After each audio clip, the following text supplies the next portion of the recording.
This is BBC Television. Let's say you take these books out of the library. What are you going to do with them? You going to put them in the street? Light them on fire? Where are they going?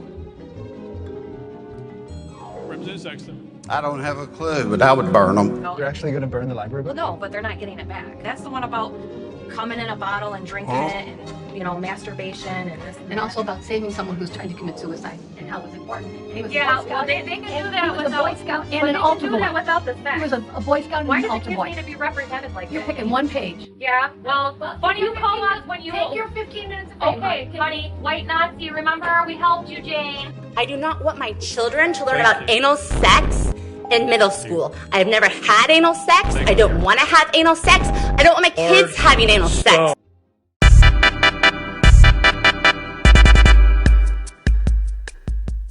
Now, there's no surprise that in a world filled with censorship across all forms of media, that a group of individuals would come together to create the next step in uncensored access to information.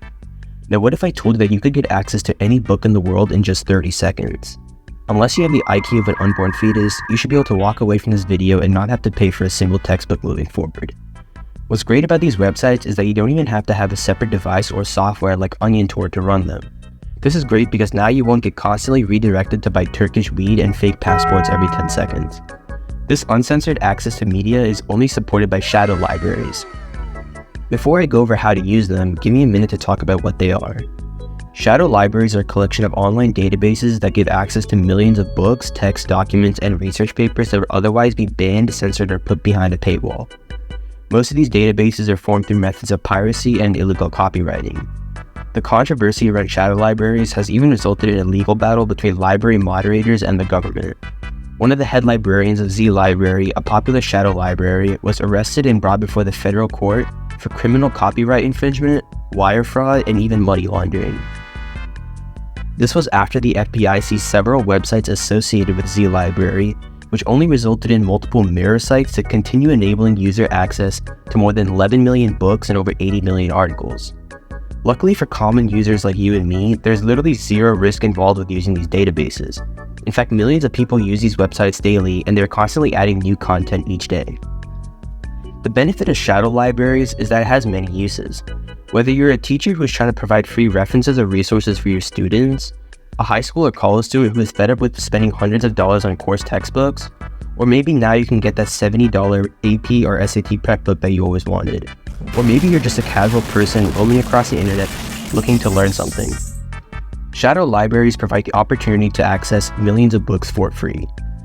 The most popular websites are Z Library, Library Genesis, Anna's Archive, and specifically for scientific research papers, Sci-Hub. I personally prefer Anna's Archive over the other two simply because it doesn't limit you on how many books you can download each day. If you are interested in scientific books on Sci-Hub, all you need is a DOI, which is a digital object identifier. These are located on either the top or bottom of any research paper.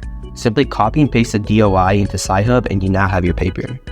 In order to use Anna's Archive, simply find the book that you want, then scroll down to the bottom, and then you can choose from either the fast or slow downloads. I prefer the fast download simply because it only takes 10 seconds to actually sign up. There is an additional option to run this on a Torr browser, but I can't see any reason why you would. And if you're curious how to run Z Library or Library Genesis, it's literally the exact same as Anna's Archive.